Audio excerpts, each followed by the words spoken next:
Le Vendée Globe, c'est l'histoire d'un marin et de sa machine. Plus de 2 mois en mer, seul, à manœuvrer un IMOCA de 60 pieds. 18 mètres, si grand, si petit dans l'océan. Vulnérable, nom évocateur de ce nouveau bateau pensé par et pour Thomas Ruyant.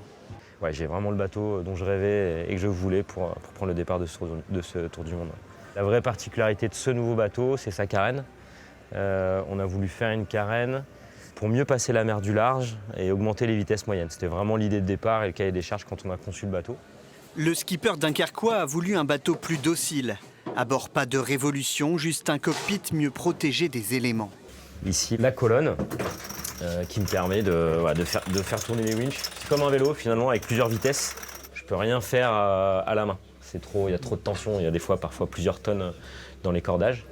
Avec une vision sur les différents écrans du bord, avec des informations essentielles ici sur la direction, la force du vent, la vitesse du bateau. Quelques mètres carrés seulement pour ce lieu de travail qui est aussi un lieu de vie. Voilà, puis j'ai ma petite tirette pour pouvoir orienter. Donc si je veux le positionner, hop, pour faire un petit somme, tac, voilà.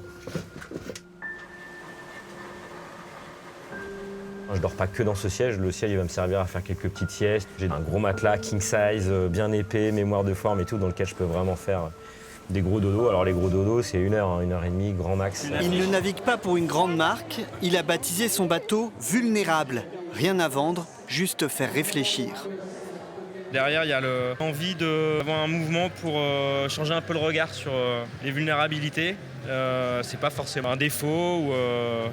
Voilà, et je pense qu'il n'y a pas plus beau que la course au large pour pouvoir mettre ce dispositif-là en avant.